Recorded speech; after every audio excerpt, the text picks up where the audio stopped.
세상을 지옥이라 생각하면 그 안에서 가끔 마주치는 작은 친절이나 평온함이 기적처럼 느껴질 것이다. 하지만 세상을 천국이라 기대하면 모든 것이 고통과 불만일 뿐이다. 쇼펜하워. 이 정도면 괜찮을 거라고 생각했다. 충분히 노력했고, 충분히 참았고, 충분히 기다렸으니까 그 정도면 돌아올 것이 있을 거라고 아무 근거 없이 믿었다. 그런데 돌아온 것은 아무것도 없었다. 정확히 말하면 돌아온 것이 없었던 게 아니라 내가 기대한 것이 돌아오지 않았을 뿐이다. 그 차이가 전부였다. 무언가가 돌아왔는데도 허전했고, 누군가가 옆에 있었는데도 외로웠고, 하루가 지나갔는데도 아무 일도 없었던 것처럼 느껴졌다. 왜 그랬을까? 부족했던 게 아니다. 내가 미리 그려놓은 그림과 달랐을 뿐이다. 그 그림이 문제였다는 것을 그때는 몰랐다. 쇼펜하워는 이렇게 말했다. 세상을 지옥이라 생각하면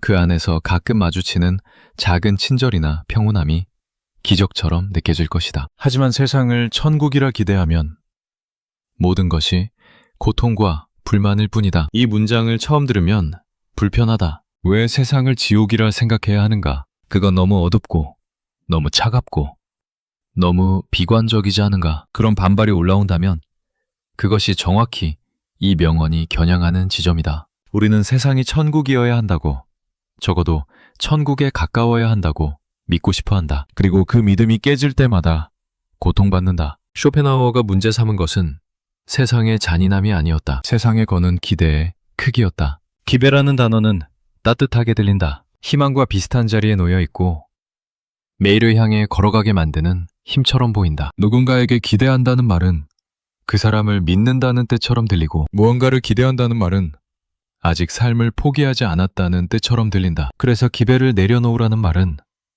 마치 삶을 포기하라는 말처럼 느껴진다. 하지만 정말 그런가? 기대가 채워졌을 때를 떠올려보라. 기대한 만큼 기뻤는가? 아니면 기대한 만큼 당연하게 느껴졌는가? 기대가 충족되면 감사가 아니라 안도가 온다. 다행이다 라는 말이 먼저 나온다. 그리고 곧바로 다음 기대가 시작된다. 더 큰 기대, 더 정교한 기대, 더 구체적인 기대. 기대는 채워져도 만족을 주지 않는다. 채워지지 않으면 고통을 주고, 채워지면 다음 고통의 씨앗을 심는다. 따뜻하게 들렸던 그 단어의 실체는 끝나지 않는 결핍이었다. 돌이켜보면 가장 괴로웠던 순간은 나쁜 일이 일어났을 때가 아니었다. 좋은 일이 일어날 거라고 확신했는데 일어나지 않았을 때였다. 그 차이가 고통의 크기를 결정했다. 아무것도 기대하지 않았던 날, 누군가 건넨 따뜻한 말 한마디에 하루가 환해진 적이 있다. 반대로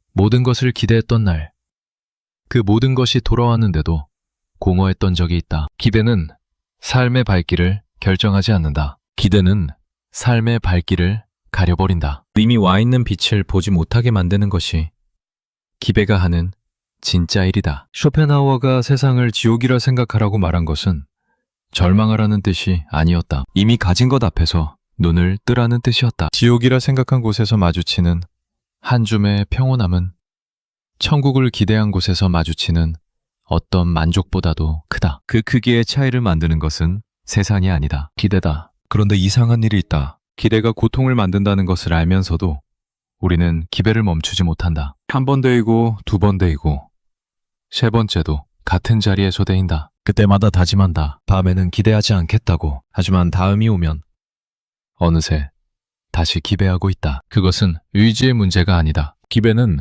습관이 아니라 본능에 가깝다. 인간은 지금 이 순간보다 다음 순간이 나을 거라고 믿도록 설계되어 있다. 그 믿음이 없으면 한 발자국도 내딛기 어렵다고 느끼기 때문이다. 기대는 생존을 위해 장착된 장치인 셈이다. 문제는 그 장치가 생존에는 필요하지만 평온에는 방해가 된다는 것이다. 살아남기 위해 기대하고 기대하기 때문에 괴롭다. 이 구조 안에 인간이 서 있다. 빠져나갈 수 있느냐가 아니라 그 안에 서 있다는 것을 알고 있느냐가 먼저다. 기대를 거는 방향도 늘 같다. 관계에서는 상대가 나를 알아주기를 기대한다. 일에서는 노력만큼 돌아오기를 기대한다. 하루에서는 어제보다 오늘이 나을 것을 기대한다. 그리고 그 기대가 어긋날 때마다 세상이 잘못되었다고 느낀다. 상대가 나쁜 사람이라고, 세상이 불공평하다고, 운이 없었다고. 그러나 가만히 들여다보면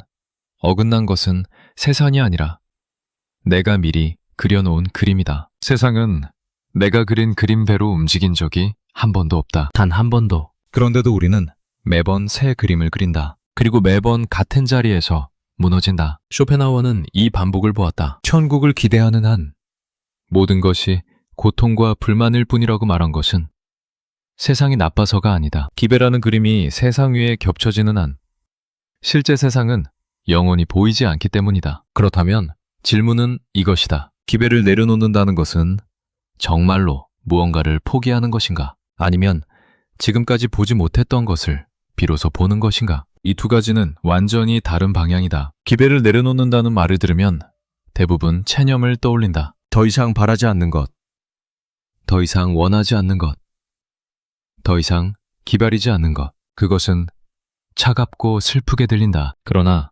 쇼펜하우어가 말한 것은 체념이 아니었다. 그는 기대를 내려놓은 자리에서 비로소 보이는 것이 있다고 했다. 작은 친절, 평온함, 기적처럼 믿겨지는 것들. 그것들은 원래 거기에 있었다. 기배라는 장막이 그것들을 가렸을 뿐이다. 누군가 건넨 짧은 인사, 창문으로 들어오는 아침 햇살, 아무 일 없이 무사히 끝난 하루. 기배가 큰 사람에게 이것들은 아무것도 아니다. 기배가 없는 사람에게 이것들은 전부다. 같은 하루, 같은 장면, 같은 순간인데 누군가에게는 아무 의미 없고 누군가에게는 기적이다. 달라진 것은 세상이 아니다. 시선이다. 그러나 여기서 멈추면 안 된다. 시선을 바꾸면 된다는 말은 자칫 너무 쉽게 들린다. 생각을 바꾸면 행복해질 수 있다는 식의 흔한 위로처럼 들릴 수 있다. 쇼펜하우어는 그런 말을 한 사람이 아니다. 그는 인간의 고통을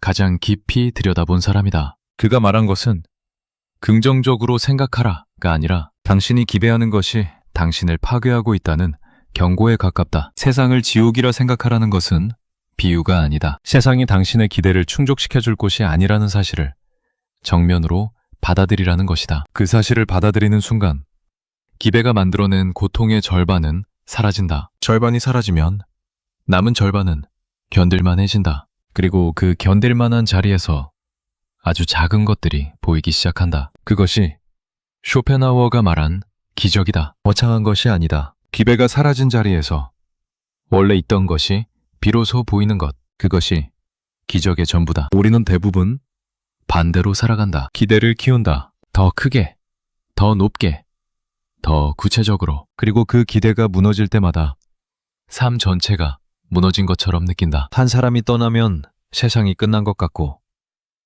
한 번 실패하면 모든 것이 끝난 것 같고 하루가 뜻대로 되지 않으면 살아가는 의미를 잃은 것 같다. 그 감정이 과장이라는 뜻이 아니다. 그 감정은 진짜다. 다만 그 감정의 크기를 만든 것은 사건 자체가 아니라 기대의 크기였다는 뜻이다. 사건은 작았다. 기대가 그것을 거대하게 만들었다. 떠난 사람은 한 명이었지만 그 사람에게 건 기대가 100개였기 때문에 100번 무너진 것이다. 실패는 한 번이었지만 성공을 전제로 짜놓은 미래가 10개였기 때문에 10개가 동시에 부서진 것이다. 무너진 것의 정체는 현실이 아니라 기배가 만들어 놓은 허상이었다. 그런데 이 허상을 허상이라고 인정하는 것은 쉽지 않다. 왜냐하면 기배는 우리가 가장 간절할 때 만들어지기 때문이다. 간절함 속에서 그린 그림을 허상이라 부르는 것은 그 간절함 자체를 부정하는 것처럼 느껴진다. 그래서 우리는 기배를 지킨다. 무너져도 지킨다. 다시 세우고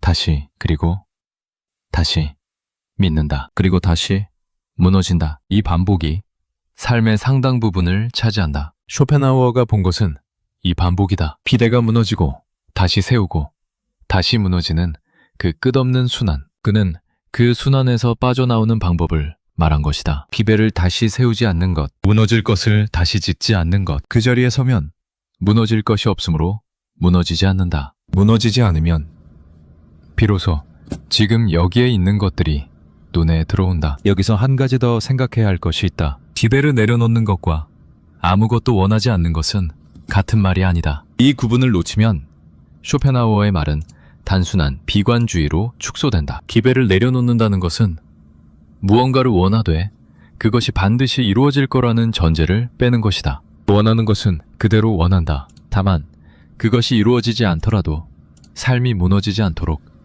그 원함의 무게를 조절하는 것이다. 이것은 욕망의 제거가 아니라 욕망과의 거리 조절이다. 가까이 있으면 삼켜지고 너무 멀면 살아가는 힘을 잃는다. 적당한 거리에서 바라볼 수 있을 때 원하는 것이 이루어지면 감사하고 이루어지지 않아도 견딜 수 있다. 쇼펜하우어가 말한 지옥이라는 전제는 바로 이 거리를 만드는 장치다. 세상에 아무것도 기대하지 않으면 돌아오는 모든 것이 선물이 된다. 선물은 당연한 것이 아니기 때문에 받을 때마다 놀랍고 놀라울 때마다 감사하다. 그 감사가 쌓이면 삶의 색깔이 달라진다. 기대가 만든 세상은 늘 부족하지만 기대가 사라진 세상은 늘 넘친다. 그렇다면 왜 우리는 이 단순한 구조를 보지 못하는가? 기대를 줄이면 삶이 나아진다는 것을 머리로는 알면서도 왜 실행하지 못하는가? 그것은 기대가 단순한 생각이 아니기 때문이다. 기대는 감정에 뿌리를 내리고 있다.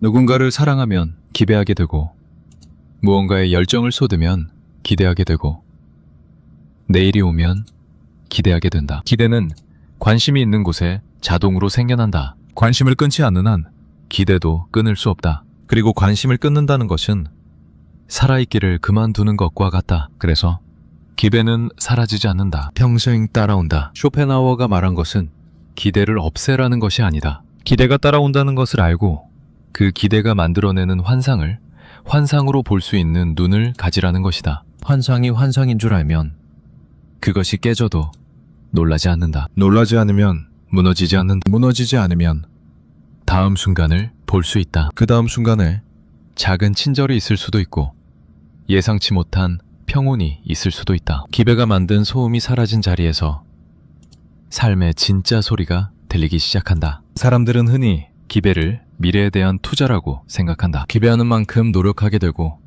노력하는 만큼 얻게 될 거라고 믿는다. 하지만 기대와 노력은 별개의 것이다. 기대 없이도 노력할 수 있고 기대가 크다고 노력이 커지는 것도 아니다. 오히려 기대가 클수록 결과에 집착하게 되고 집착이 클수록 과정을 즐기지 못한다. 과정을 즐기지 못하면 결과가 좋아도 만족하지 못한다. 이미 기대한 것이니까, 당연한 것이니까. 기대는 노력의 동력이 아니라 만족의 도둑이다. 열심히 살았는데 왜 행복하지 않은가? 충분히 가졌는데 왜 부족한가? 그 질문의 답은 대부분 같은 곳에 있다. 기대가 모든 것을 미리 써버렸기 때문이다. 결과가 도착하기 전에 기대가 이미 그 결과를 소비해버렸다. 우리는 아직 오지 않은 것을 미리 누리고 실제로 오면 이미 식어버린 것을 받아든다. 기대는 미래를 당겨 쓰는 감정의 빚이다. 빚은 반드시 갚아야 한다. 갚는 방식은 언제나 같다. 실망이다. 마지막으로 이 정도면 당연하지 않나? 라고 생각한 순간을 떠올려보라. 관계에서든 일에서든 하루의 끝에서든 그때 당신은 무언가를 기대하고 있었다. 그리고 그 기대는 채워졌는가? 채워지지 않았다면 그 뒤에 찾아온 감정은 무엇이었는가? 분노였는가? 서운함이었는가?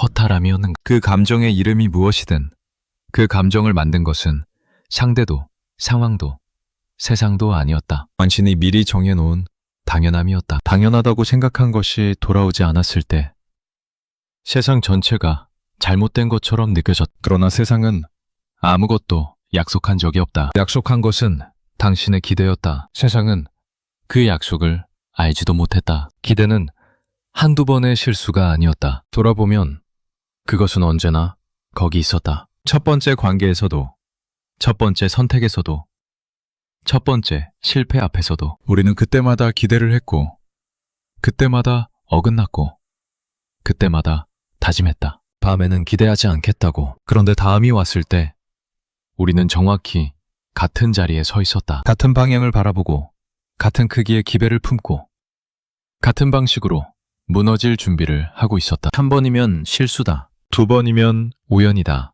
그런데 10번, 20번, 셀 수 없이 반복되면 그것은 실수도 우연도 아니다. 태도다. 삶을 대하는 방식 자체가 기대 위에 세워져 있었다는 뜻이다. 그 태도는 언제 시작되었는지도 모르게 시작되었고 지금 이 순간까지 바뀌지 않았다. 사람에게 기대를 거는 방식을 먼저 보자. 누군가를 만나면 우리는 자동으로 기배를 건다. 의식하지 못하는 사이에 그 사람이 어떤 사람이어야 하는지를 정해놓는다. 이 사람은 나를 이해해 줄 것이다. 이 사람은 나를 함부로 대하지 않을 것이다. 이 사람은 내가 힘들 때 곁에 있어 줄 것이다. 이 사람은 적어도 나에게만은 다를 것이다. 이 기대들은 대부분 말로 꺼내지 않는다. 상대에게 전달되지 않는다. 나 혼자 품고, 나 혼자 키우고, 나 혼자 확신한다. 그리고 어느 날 그 기대가 어긋나면 배신당한 것 같은 감정이 밀려온다. 그런데 이상한 일이다. 상대는 아무것도 약속한 적이 없다. 내가 혼자 기대했고, 내가 혼자 약속을 만들었고, 내가 혼자 그 약속이 깨졌다고 느끼는 것이다. 배신이라고 느끼지만 배신한 사람은 없다. 있다면 나 자신이다. 내가 나에게 거짓 약속을 한 것이다. 상대의 이름으로. 이 구조를 알면 기대가 어긋났을 때 분노보다 상실감이 먼저 오는 이유가 보인다. 분노는 누군가가 잘못했을 때 오는 감정이다. 그런데 기대가 어긋났을 때 상대가 잘못한 것이 있는가? 대부분은 없다. 상대는 그냥 자기 방식대로 살았을 뿐이다. 내가 그린 그림과 다르게 행동했을 뿐이다. 그 그림을 상대는 본 적도 없다. 그래서 분노가 와도 그 밑에는 상실감이 깔려 있다. 내가 그려놓은 그림이 깨졌다는 상실감. 그 그림 안에 있던 미래가 사라졌다는 상실감. 그 미래 안에서 안전하다고 느꼈던 내가 흔들린다는 상실감. 우리는 상대에게 화를 내지만 실제로 잃어버린 것은 상대가 아니라 내가 만들어 놓은 환상이다. 관계가 끝났을 때 가장 아픈 것은 그 사람이 없어서가 아니다. 그 사람이 있는 미래를 이미 살고 있었기 때문이다. 기대 안에서 이미 살았던 미래가 통째로 사라지는 것. 그것이 이별의 진짜 고통이다. 떠난 사람 한 명이 아니라 그 사람을 중심으로 지어놓은 수십 개의 미래가 동시에 무너지는 것이다. 이 패턴은 관계에서만 나타나지 않는다. 일에서도 똑같다. 무언가를 시작할 때 우리는 결과를 먼저 그린다. 이 정도 노력하면 이 정도 결과가 올 것이다. 이번에는 될 것이다. 지난번과는 다를 것이다. 그 그림이 선명할수록 과정은 견디기 어려워진다. 왜냐하면 과정의 모든 순간을 결과와 비교하기 때문이다. 지금 이 고통이 나중에 보상받을 것이라는 전제로 견디기 때문이다. 그런데 보상이 오지 않으면 견뎠던 모든 고통이 무의미해진다. 고통 자체가 달라지는 것은 아니다. 같은 시간, 같은 노력, 같은 과정이었다. 달라지는 것은 그 고통에 부여했던 의미다. 기대가 고통의 의미를 입혔고 기대가 무너지면 그 의미도 함께 무너진다. 남는 것은 알맹이 없는 시간뿐이다. 그래서 사람들은 실패 앞에서 시간을 낭비했다고 말한다. 시간은 같은 속도로 흘렀고 그 안에서 배운 것도 있고 겪은 것도 있다. 그런데 기대가 무너지면 그 모든 것이 낭비로 바뀐다. 기대가 시간의 가치까지 결정하는 것이다. 자기 자신에게 거는 기대도 마찬가지다. 어쩌면 이것이 가장 집요한 기대일 수 있다. 나는 이 정도 사람이다. 나는 이런 상황에서 이렇게 행동할 사람이다. 나는 적어도 이것만큼은 해낼 수 있는 사람이다. 이 기대가 충족되면 자존감이라 부르고 충족되지 않으면 자기 혐오라 부른다. 그런데 자존감과 자기 혐오 사이의 거리는 생각보다 짧다. 기대 하나가 무너지면 순식간에 건너편으로 넘어간다. 어제까지 괜찮았던 사람이 하나의 실수로 자기 전체를 부정한다. 하나를 못했을 뿐인데 전부 못하는 사람이 된 것처럼 느낀다. 이것은 과민한 반응이 아니다. 기대의 구조가 만드는 필연적인 결과다. 자기 자신에게 건 기대는 부분적으로 무너지지 않는다. 한 조각이 빠지면 전체가 흔들린다. 왜냐하면 그 기대는 나는 이런 사람이다 라는 정체성 위에 세워져 있기 때문이다. 정체성이 흔들리면 한 가지가 아니라 모든 것이 흔들린다. 그래서 자기 자신에게 거는 기대가 가장 위험하다. 무너졌을 때의 파괴력이 가장 크다. 이렇게 보면 기대는 삶의 모든 방향에 심어져 있다. 타인에게, 일에, 매일에, 자기 자신에게. 그리고 그 기대들은 놀라울 정도로 같은 구조를 가지고 있다. 먼저 그림을 그린다. 그 그림이 현실이 될 거라고 믿는다. 현실이 그림과 다르면 현실이 잘못된 것이라고 느낀다. 그리고 다시 그림을 그린다. 이 순환은 대상이 바뀌어도 방식이 바뀌지 않는다. 사람이 바뀌어도 같은 기대를 하고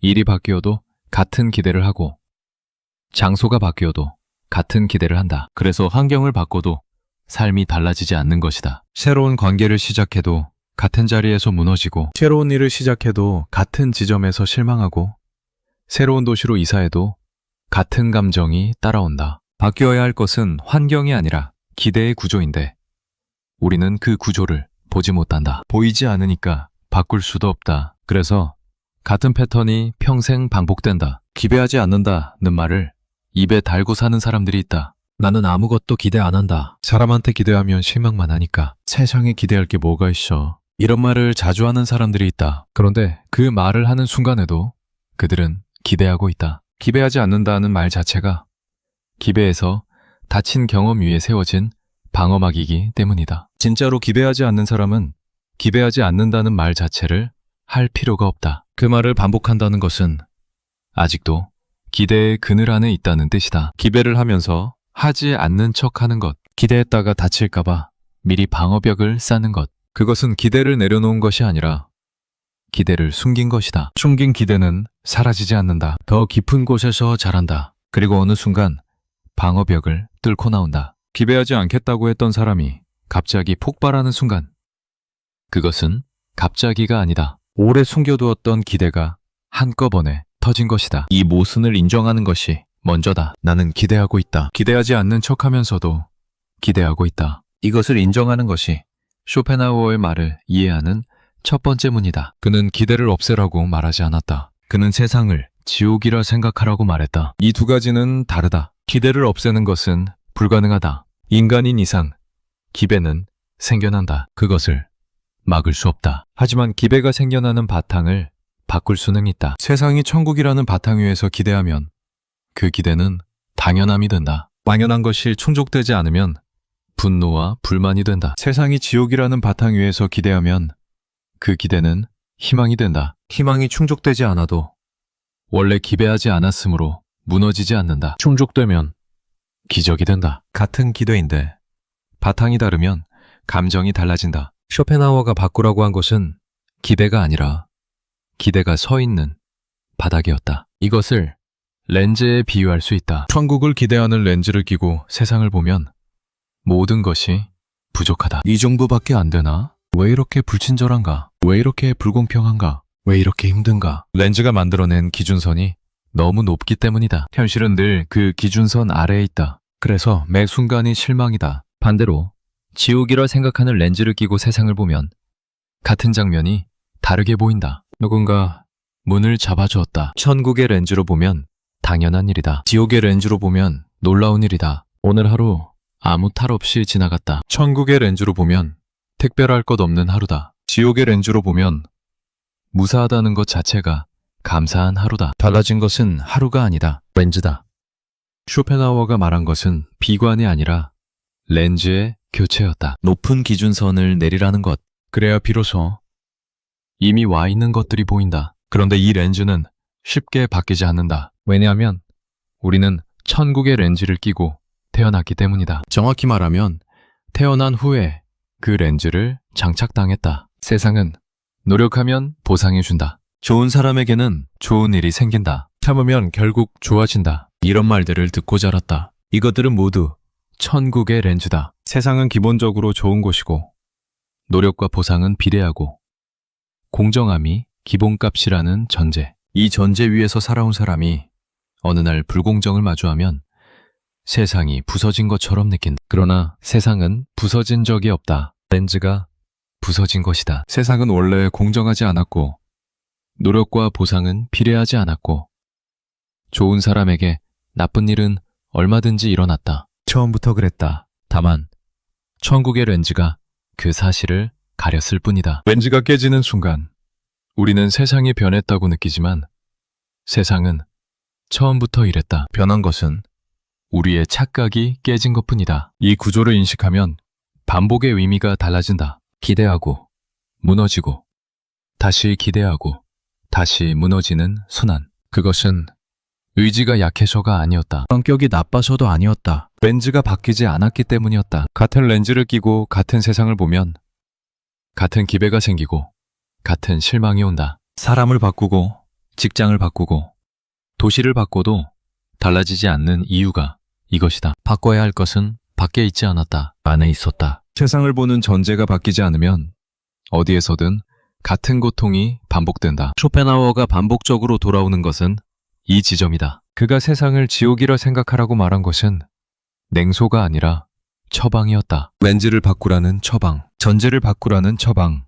그래야 같은 자리에서 다른 것이 보인다. 이번에는 다를 거야. 이 문장을 몇 번이나 말해왔는가. 새 관계를 시작하면서, 새 프로젝트를 시작하면서, 새해 첫날 아침에 이번에는 달라질 거라고 믿었다. 그런데 달라지지 않았다. 왜 달라지지 않았는가? 의지가 부족해서가 아니다. 달라져야 할 것이 달라지지 않았기 때문이다. 상황은 달라졌지만 상황을 바라보는 렌즈는 그대로였다. 세 사람 앞에서도 같은 크기의 기대를 품었다. 새일 앞에서도 같은 결과를 그렸다. 새해 아침에도 올해는 작년과 다를 거라는 같은 기대를 했다. 달라진 것은 배경뿐이었다. 주인공의 눈은 달라지지 않았다. 같은 눈으로 보면 어떤 새로움도 결국 익숙한 실망으로 끝난다. 이것이 반복의 정체다. 반복되는 것은 사건이 아니라 시선이다. 시선이 반복되니까 사건도 반복되는 것처럼 느껴지는 것이다. 이 반복을 판단할 필요는 없다. 나쁘다거나 고쳐야 한다거나 이렇게 살면 안 된다거나 그런 판단은 또 다른 기대를 만든다. 나는 이 반복에서 벗어나야 한다는 기대. 그 기대가 또 무너지면 또 한 번 좌절한다. 반복에서 벗어나겠다는 다짐 자체가 반복의 일부가 되는 것이다. 그래서 쇼펜하우어의 방식은 다짐이 아니었다. 인식이었다. 나는 기대하는 존재다. 그 기대는 같은 방향으로 반복된다. 그 반복이 고통을 만든다. 이것을 그냥 보는 것. 바꾸려 하지 않고 고치려 하지 않고 판단하지 않고 그냥 보는 것. 그 봄 자체가 렌즈를 바꾸는 시작이다. 인식이 되면 다음에 기대가 올라올 때 그것을 알아챌 수 있다. 알아채면 자동으로 반응하지 않을 수 있다. 자동으로 반응하지 않으면 다른 선택이 가능해진다. 기회를 품되 그것이 환상일 수 있다는 것을 알면서 품는 것. 그것이 이전의 기대와는 전혀 다른 기배다. 기대의 반복에는 한 가지 더 숨겨진 구조가 있다. 기배는 혼자 오지 않는다. 기배는 항상 비교를 데리고 온다. 나는 이만큼 했으니까 상대도 이만큼 해야 한다. 나는 이만큼 참았으니까 이만큼 돌아와야 한다. 나는 다른 사람보다 더 노력했으니까 더 좋은 결과를 받아야 한다. 기대는 저울이다. 한쪽에 내가 준 것을 올려놓고 다른 쪽에 돌아와야 할 것을 올려놓는다. 그리고 균형이 맞지 않으면 부당하다고 느낀다. 그런데 삶은 저울이 아니다. 삶에는 균형이라는 것이 없다. 준 만큼 돌아오지 않는 것이 삶의 기본값이다. 때로는 아무것도 주지 않았는데 많이 받고 때로는 모든 것을 주었는데 아무것도 돌아오지 않는다. 이것이 불공평한 것이 아니라 이것이 삶의 작동 방식이다. 기대라는 저울이 그 작동 방식을 왜곡할 뿐이다. 저울을 내려놓으면 돌아오는 것은 선물이 되고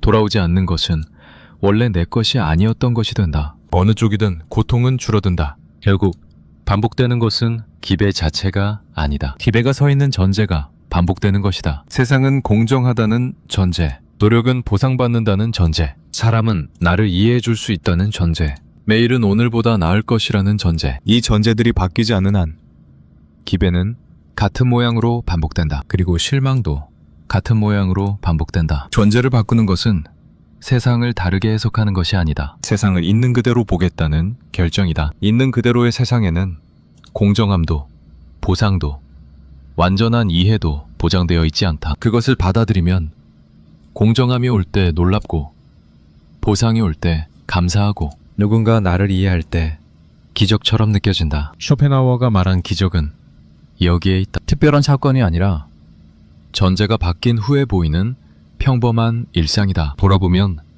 가장 평온했던 시간은 무언가를 크게 기대하고 있던 때였는가? 아니면 아무것도 기대하지 않았던 때였는가? 크게 기대하고 있던 시간을 떠올려보라. 그때 마음은 평온했는가? 아마 아니었을 것이다. 기대가 크면 마음은 분주하다. 될까? 안 될까? 올까? 안 올까? 맞을까?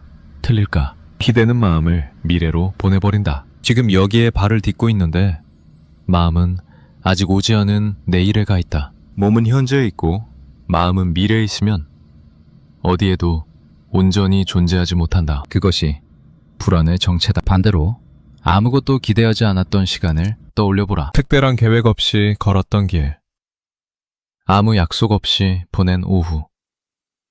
아무 결과도 기다리지 않았던 하루. 그때 마음은 어떠했는가? 조용했을 것이다. 지금 이 순간에 마음이 있었을 것이다. 바람이 불면 바람을 느꼈고, 배가 고프면 밥을 먹었고, 피곤하면 쉬었을 것이다. 기대가 없으면 마음이 현재로 돌아온다. 현재로 돌아오면 지금 여기에 있는 것들이 비로소 느껴진 그 느낌이 평온이다. 기대가 빼앗아간 것은 미래가 아니라 현재였다. 기대를 내려놓으면 돌아오는 것도 현재다. 이것은 나 하나의 문제가 아니었다. 기대하고 무너지고 다시 기대하는 이 순환은 특정한 성격을 가진 사람만의 이야기가 아니다. 모든 인간이 이 안에 서 있다. 태어난 순간부터 서 있었다. 아이는 울면 누군가 온다는 것을 배운다. 그것이 최초의 기대다. 울음이라는 신호를 보내면 세상이 반응해 줄 것이라는 기대. 그리고 대부분의 경우 세상은 반응해 준다. 처음에는. 그래서 인간은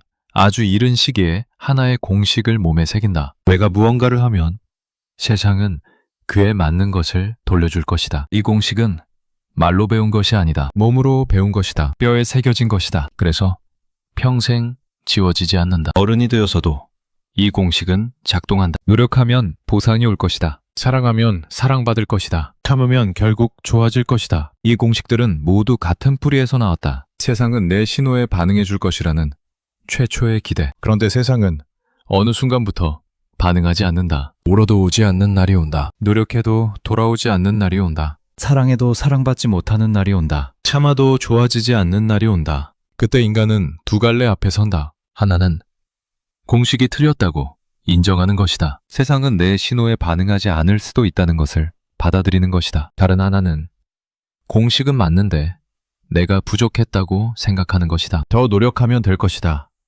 더 참으면 될 것이다. 다음에는 다를 것이다. 대부분의 사람은 두 번째를 선택한다. 왜냐하면 공식이 틀렸다는 것을 인정하면 세상이 무너지기 때문이다. 내가 부족했다고 생각하면 적어도 다음 기회가 남는다. 공식이 틀렸다고 인정하면 다음 기회라는 개념 자체가 사라진다. 그래서 인간은 공식을 지킨다. 공식이 반복적으로 실패해도 공식 자체를 의심하지 않는다. 자기 자신을 의심한다. 세상을 의심한다. 운을 의심한다. 타이밍을 의심한다. 공식만은 의심하지 않는다. 그것을 의심하는 순간 발 딛고 서 있는 바닥이 사라지니까. 인류의 역사는 이 공식 위에 세워졌다. 문명이라는 것 자체가 기대의 산물이. 농경은 씨를 뿌리면 거둘 수 있을 것이다 라는 기대 위에 시작되었다. 도시는 함께 모이면 더 안전할 것이다 라는 기대 위에 세워졌다. 법은 규칙을 만들면 공정해질 것이다 라는 기대 위에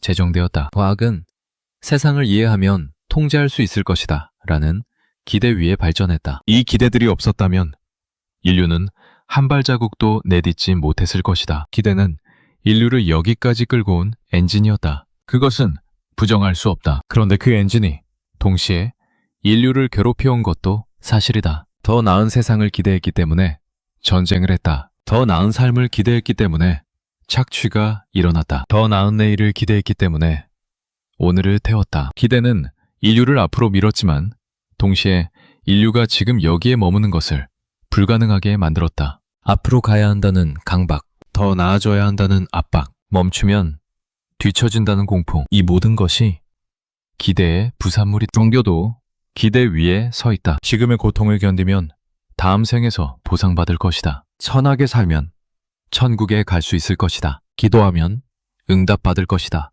종교가 인간에게 준 가장 큰 것은 믿음이 아니라 기대였다. 지금 여기에 고통을 견딜 수 있는 이유를 준 것이다. 나중에 보상받을 거라는 기대. 그 기대가 없었다면 많은 사람들이 고통 앞에서 주저앉았을 것이다. 종교의 기대는 살아가는 힘이 되었다. 그러나 동시에 그 기대는 지금 여기를 비워버렸다. 지금의 고통은 나중을 위한 것이 되었고 지금의 삶은 다음을 위한 준비가 되었다. 지금은 늘 경유지였다. 최종 목적지는 늘 다음이었다. 그래서 지금을 온전히 살아본 적이 없다. 항상 다음을 향해 살았다. 다음이 오면 그 다음을 향해 살았다. 도착하는 곳은 없었다. 기대가 늘 다음 정거장을 만들어냈으니까. 사랑도 마찬가지다. 사랑에는 기대가 들어있다. 누군가를 사랑한다는 것은 그 사람이 나에게 어떤 존재가 될 것이라는 기대를 품는 것이다. 이 사람은 나를 외롭지 않게 해줄 것이다. 이 사람은 나를 있는 그대로 받아줄 것이다.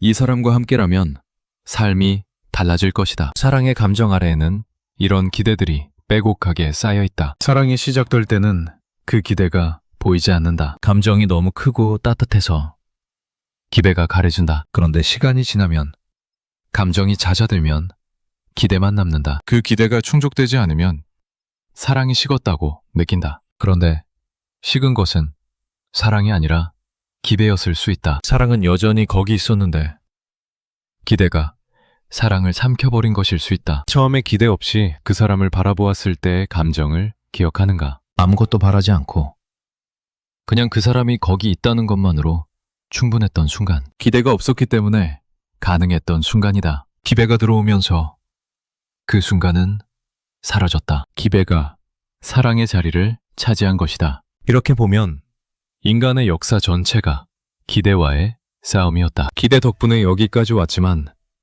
기대 때문에 여기에서 괴롭다. 기대가 없었다면 시작할 수 없었지만 기대가 있기 때문에 멈출 수 없다. 이 모순 안에 인간이 서 있다. 쇼펜하우어는 이 모순을 정면으로 본 사람이다. 그는 기대가 인간의 본질적 조건이라는 것을 알았다. 없앨 수 없다는 것을 알았다. 그래서 그는 기대하지 말라고 말하지 않았다. 그는 세상을 지옥이라 생각하라고 말했다. 이 말의 의미는 기대의 바닥을 낮추라는 것이다. 천국을 전제로 기대하면 모든 것이 실망이 된다. 지옥을 전제로 기대하면 아주 작은 것도 선물이 된다. 기대를 없앨 수는 없지만 기대의 크기를 바꿀 수는 있다. 크기를 바꾸면 같은 세상이 다르게 보인다. 그런데 여기서 중요한 것이 있다. 기대의 크기를 바꾼다는 것은 체념하고 작게 사는 것이 아니다. 이 구분을 놓치면 쇼펜하우어의 말은 패배주의가든 아무것도 바라지 마라. 아무것도 원하지 마라.